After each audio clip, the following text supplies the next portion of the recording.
Organ lain yang ikut membangun sistem limfoid ini adalah limpa. Pada manusia, limpa itu beratnya sekitar 140 sampai 180 gram. Limpa beratnya berkurang seiring dengan bertambahnya usia. Nah, ini adalah posisi anatomis limpa. Dia ada di dalam rongga abdomen, tepatnya di puncak rongga abdomen sisi paling kiri. Dia ada di bawah tulang rusuk terakhir sebelah kiri. Itu adalah posisi anatomis limpa.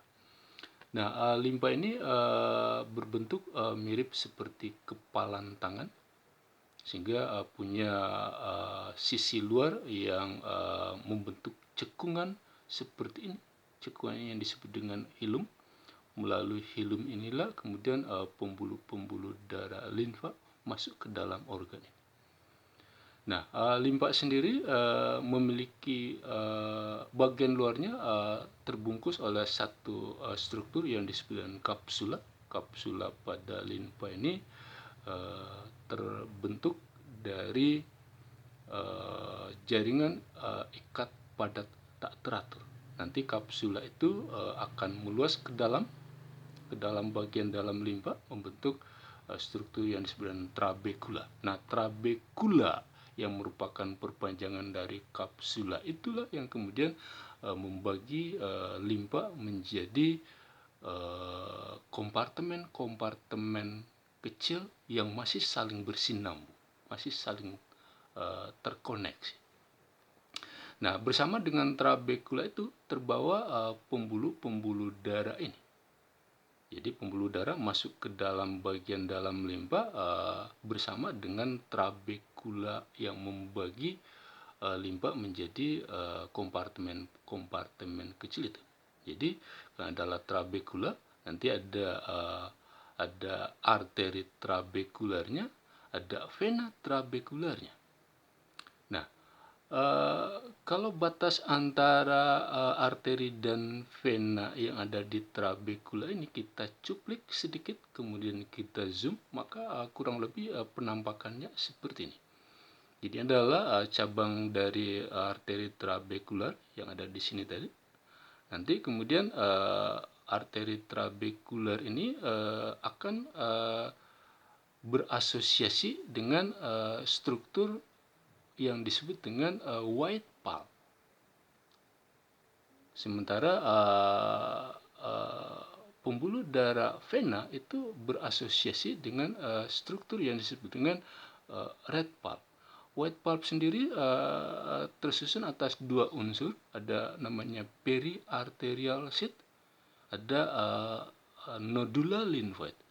Periarterial sheath ini sebenarnya adalah jaringan limfoid diffuse lymphatic tissue yang tersusun atas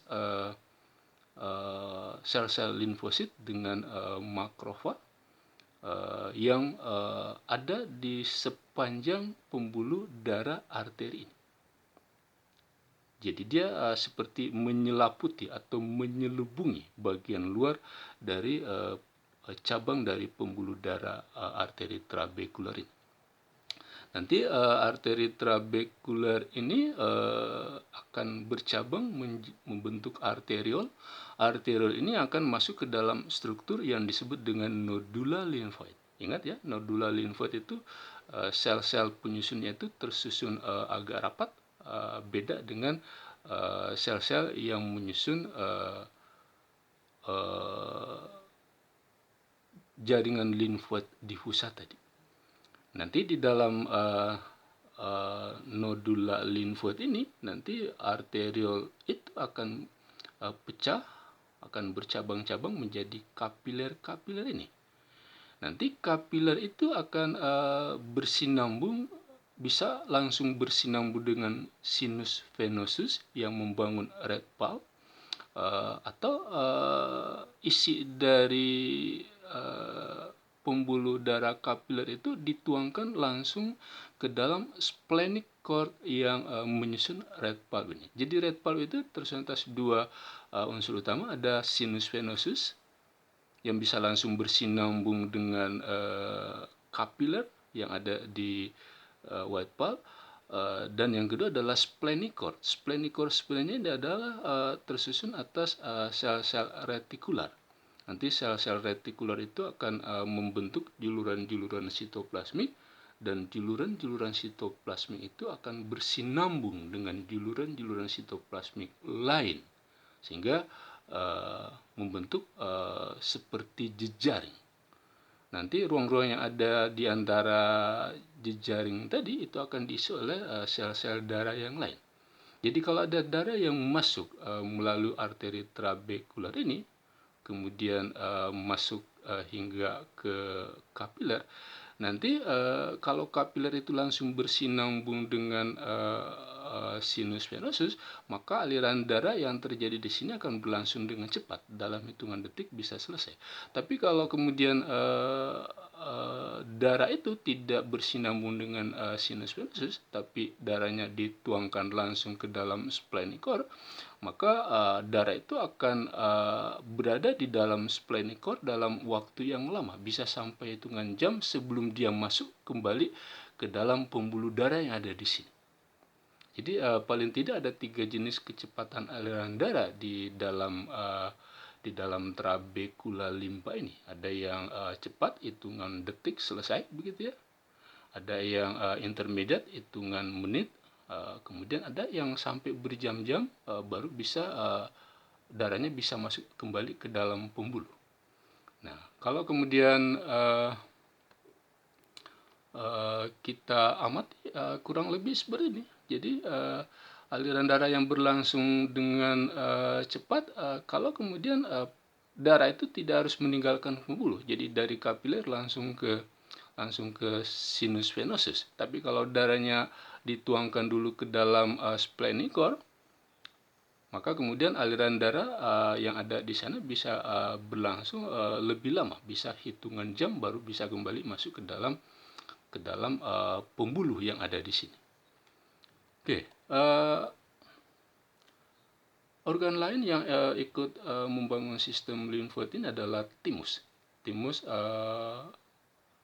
posisi anatomisnya ada di puncak mediastinum, di bagian superior mediastinum. Karena adalah rongga dada, ini adalah jantung, maka timus ada di posisi ini, tepatnya di puncak jantung. Kemudian sebagian timus itu menutupi bagian puncak jantung.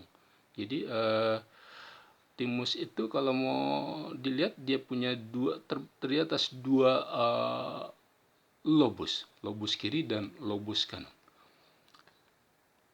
Nah, jadi dia terletak di puncak mediastinum, si timus itu.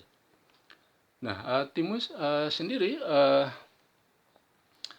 dulu diduga bahwa timus itu hanya berkembang sampai pubertas. Jadi setelah pubertas, timus itu diduga akan mengalami degenerasi dengan cepat sehingga sulit ditemukan setelah pubertas berlalu. Tapi sekarang ternyata tidak seperti itu. Timus itu berkembang pada tahun pertama kelahiran. Jadi pada umur 1 tahun timus itu berkembang. Setelah itu bertahan bisa sampai usia 60 tahun si timus itu bertahan.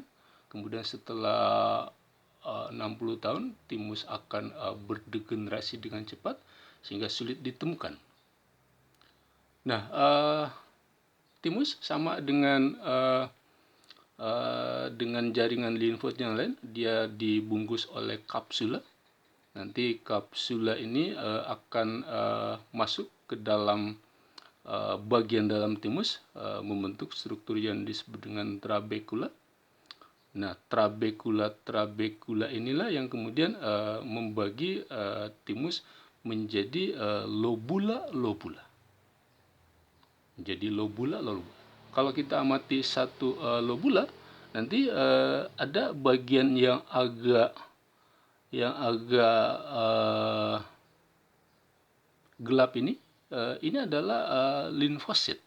Limfosit yang jumlahnya sangat banyak, tersusun sangat rapat, sehingga tampak gelap seperti ini. Nah, ini yang disebut dengan korteks lobula.